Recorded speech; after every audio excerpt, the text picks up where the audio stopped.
हे hello everyone, मनापासून स्वागत आहे तुमचं माझ्या व्लॉग चॅनलमध्ये. तर आज खूप दिवसानंतर मी व्लॉग शूट करते आहे आणि आज मला फोटोजसुद्धा काढायचे, कारण माझा आज बड्डे आहे. मी बड्डे वगैरे काही सेलिब्रेट करणार नाही आहे, फक्त फोटोशूट करणार आहे आणि ते पण मोबाईलमध्ये. माझे आणि माझी मुलगी श्री दोघींचे पण फोटोशूट करणार आहे.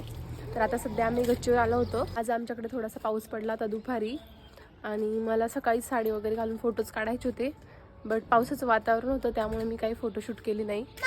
तर म्हटलं आता करूया. आणि मला खरं म्हटलं तर सनसेटमध्ये फोटोज काढायचे होते, बट गच्चीवर आले आणि 5-10 मिनटच फक्त सूर्य होता आणि म्हटलं आता साडी वगैरे घालू, तर लगेच सूर्य पण चालला गेला. कारण काय काय ढग जमा झाले आणि खूप आभाळ आलेलं आहे, असं वाटते पाऊस पडतो की काय. बट आता मी साडी वगैरे घालते, छान प्रकारे तयार होते आणि मग नंतर आम्ही फोटोशूट करू. कारण बड्डेच्या दिवशीची काहीतरी आठवण पाहिजे, त्यासाठी मी हे फोटोशूट करणार आहे. मी आता रेडी होते आणि त्याआधी मी तुम्हाला इथलचं वातावरण दाखवते, आसपासचं वातावरण कसं झालं आहे ते. त्यामध्ये कसे काय काय ढग जमा झाले, खूप अंधारून आलं इथे, असं वाटतं की पाऊस पडतो की काय आता लगेच.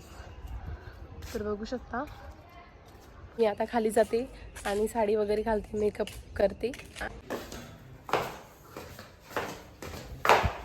आता मी रेडी वगैरे झाली, साडी घातली, मेकअप केला छान प्रकारे आणि आता मी गच्चीवर फोटो काढण्यासाठी वर जायचे,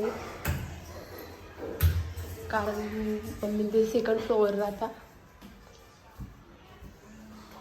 श्री पण तयार झाली, श्रीचं पण लुक दाखवते. श्री पण खूप छान तयार झाली आहे. तर गच्चीवर बघा किती छान वाटतंय,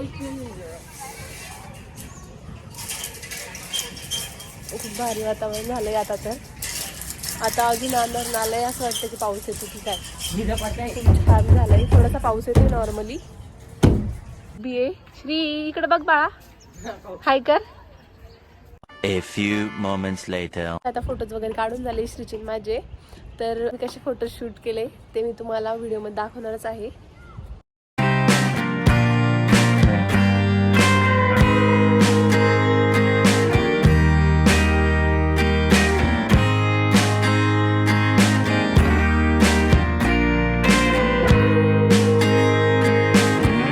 तर गाईज आता जातोय आम्ही खाली, कारण आता संध्याकाळ पण झाली आणि आमचे फोटोज वगैरे पण काढून झाले.